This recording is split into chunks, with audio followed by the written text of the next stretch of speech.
This table also shows the battery capacity for U.S. reactors. All the red circles are 4-hour plants. 8 hours wasn't enough for Fukushima. 4 hours must be enough, according to the NRC, for U.S. reactors. This is the table for boiling water reactors, like Pilgrim and Vermont Yankee. Again, most of the plants have 4 hours capacity of batteries. Many plants have a very high chance of extended power outage leading to core meltdown. There's the LaSalle plant in Illinois, outside of Chicago, not known as a very tsunami risk hazard, high hazard area. 80% chance of core melt due to extended power outage, which means it's equal to 4 times the risk from all other causes combined. That was the primary cause, and why our plants aren't all susceptible to tsunamis. They are susceptible to extended power outages. The August 2003 outage, Hurricane Andrew went through Turkey Point, knocked it off, took its power out for 4 days. I live in Tennessee, just across the border in Alabama. Tornadoes a couple of weeks ago knocked the Browns Ferry plant for a loop, literally for a loop, loss of offsite power. They were several days without electricity. Fortunately, their diesel generators worked. Well, most of them worked. They had a few failures, but they worked overall to prevent the hydrogen explosions. The contributing causes, that was the primary cause, loss of power. The contributing cause was inadequate procedures.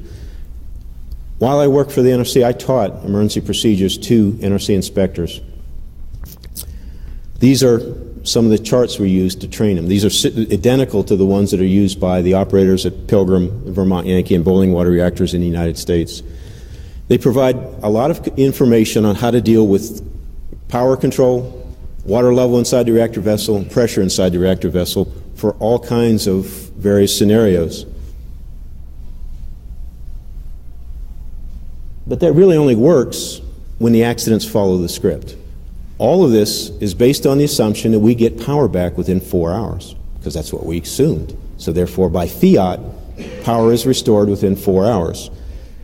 In Japan, they assumed it was restored within 8 hours. So if the accident doesn't follow the script, if the power doesn't come back when it's assumed to, the operators have no guidance at all on what to do. And they handled that very well. The no guidance, they had no options. It wasn't much that you can do, though. They have a bunch of pumps, a bunch of motors, none of which work without power. So they could have pointed to the various pumps that wouldn't work, but they couldn't point to any that would work. This is an unabridged listing of all the emergency procedures that exist for dealing with spent fuel pool accidents. Every single one of them is listed here. The good news is that the operators can neither forget nor violate procedures that don't exist. I did say I worked for the NRC for a year. We can look at the good thing of anything. We think that's an area that needs to be, a gap that needs to be filled. It'd be nice for the operators to have procedures in case there was a spent fuel pool accident at a U.S. plant. Now it's Arnie's turn. A second contributing cause of this type of accident, again, it doesn't have to be a Fukushima, it can happen here, is overcrowded fuel pools. When these plants were designed, the plan was that the fuel would stay there for 5 years and then be shipped to a reprocessing plant. And then I was in the business of building, when I was a senior VP in the industry, one of the things my division did was build nuclear fuel racks. And we built nuclear fuel racks sometimes 3 times for the same client, because they would say, well, 5, we'll double it and we'll go to 10. 5 years later, they'd be back knocking on the door saying we need more. And so what has happened is that the fuel racks in the country are chock-a-block full. The reactors like Pilgrim have them very high. There's extra issues there. But the real issue is when you have all that fuel in one place. There's more cesium in the fuel pool at Pilgrim than has been released by all the atomic bombs, Chernobyl and Fukushima combined. So if a fuel pool has a fire, the potential is astronomical for incredible damage. This is a picture of the Unit 4 fuel pool, and it was taken in April after the explosion, but before most of the water was added back in. And it shows the top of the fuel racks are the little tiny boxes, and they are exposed. So they lost enough water to expose the top of the nuclear fuel. And I'll point it out here. But there's a bunch of little boxes in here. And there's a bunch of little boxes in here. And if you're in the building a little box business, they're really obvious. But if you haven't built these little boxes, it might take a little bit of observation. This slide's on our website if you wanted to look in some detail. But this is a high-density rack. It's not, and the Japanese were much better than the Americans. They kept the fuel there for 5, 6, 7 years and then got it into dry cask storage. The Americans have almost no dry cask storage, just enough to keep enough for a full core offload. So contributing cause number 2 is the fact that we put too much fuel in our fuel pools, and we need to get it into dry cask storage. Next slide.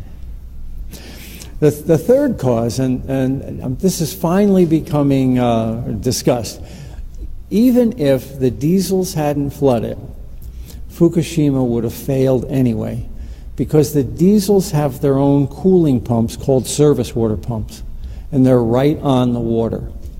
Well, the tsunami came and inundated the service water pumps, and even after it left, it's hard to get a motor. Drop your hairdryer in the kitchen sink and then pull it out and try to turn it on, and it's not going to work very well. The service water pumps failed at Fukushima as well. So when different American reactors will tell you, well, our diesels are way up high, it wouldn't happen here. The fact of the matter is that the pump has to be down at the water because that's where the water is. And you can see on this picture, there's a bunch of rubble right here. That's the service water pumps. They were gone. So even if the diesels had survived, even if the diesels had been up higher, you wouldn't have had the water to cool the diesels, and we would be in the same situation. And again, that's, so when people talk about, well, our diesels are different than their diesels, your service water system is not. It's got to be on the water. So, for instance, in Florida, at the Turkey Point plant that Dave talked about, Hurricane Andrew narrowly missed, and they push up a huge wave of water in front. It doesn't take a hurricane much worse than Hurricane Andrew to inundate the service water pumps and cause a Fukushima-like accident here. Okay. And last but not least, I think what I learned, the lesson I learned is no matter how smart you are, Mother Nature's smarter. This picture is taken last week at a nuclear plant in Nebraska. There's 2 nuclear plants. I don't know if you've been following this, but if you're in Nebraska, you're following it. You better believe it. There's been a lot of runoff. There's been an enormous amount of snow in the Rockies, and several of the rivers that run down out of the Rockies, and this is the Missouri, are at flood stage. Actually, they're way over flood stage. The Missouri is about ready to breach the levees at this nuclear plant. Now, that's what we call a design basis accident. That's what you build for. And you shouldn't expect to have a design basis accident. Everybody thinks, well, we put some extra heft into this. This is right at the top of the levees now. Yet it happened in 1993 as well. So when you have 2 design basis accidents in 20 years, the lesson is, maybe we really need to build these levees a little higher. That would be a good idea, but it doesn't happen. Now, the other piece of this is that what Fukushima told us is that we anticipated a tsunami, but we didn't anticipate the mother of all tsunamis. The reason the Missouri is flooded right now is because there's 6 dams upstream that are full to capacity, and if they get any fuller, they're going to break. So all of the pipes are discharging all of the water they can downstream to prevent the dams from breaking. Well, I live in a what-if world. What if one of those dams break? The applicant, the guy who owns this plant doesn't have to design for that. So we are one dam breakage away from our own Fukushima in Nebraska right now.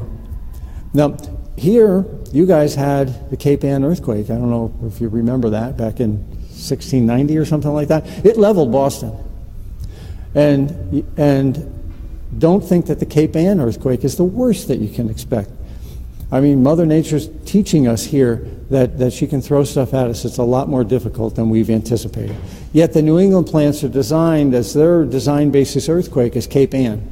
And the records back then were not too great. So we're going on a very slim history. On the West Coast, you've got Diablo Canyon.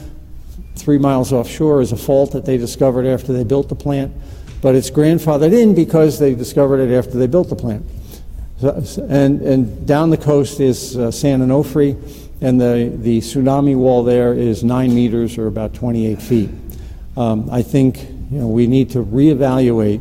Mother Nature can do a lot more to us than we want to believe can happen.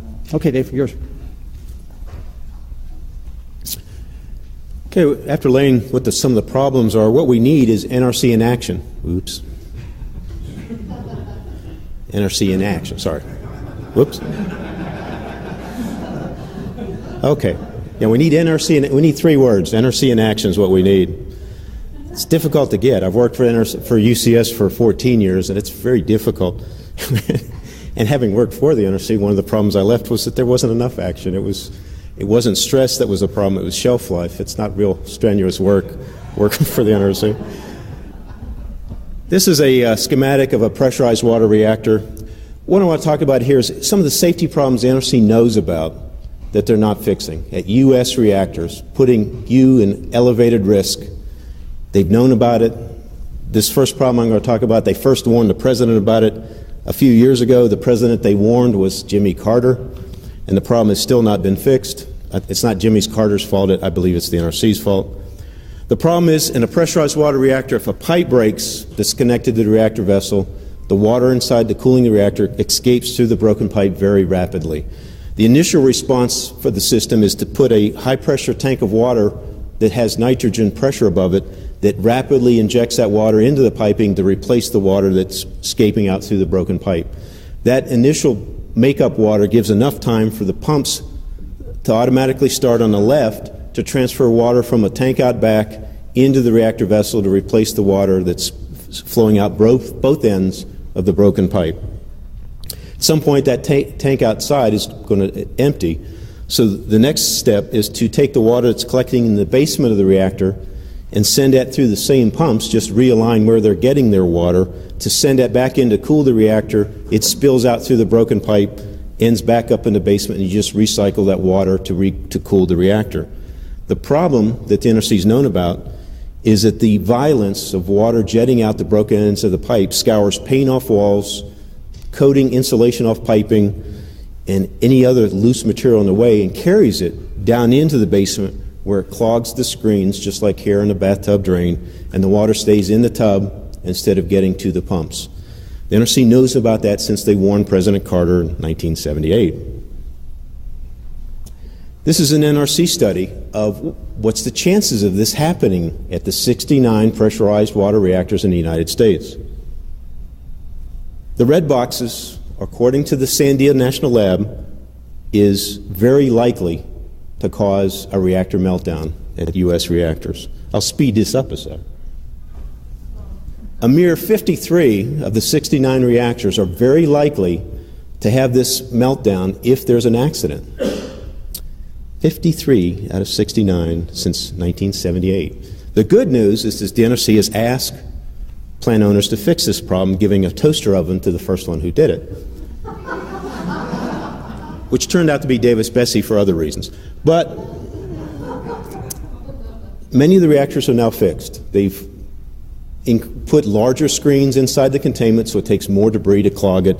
At the same time, they've replaced the paint and the coatings and other materials inside containment to make it less susceptible to be broken up and carried down into the containment.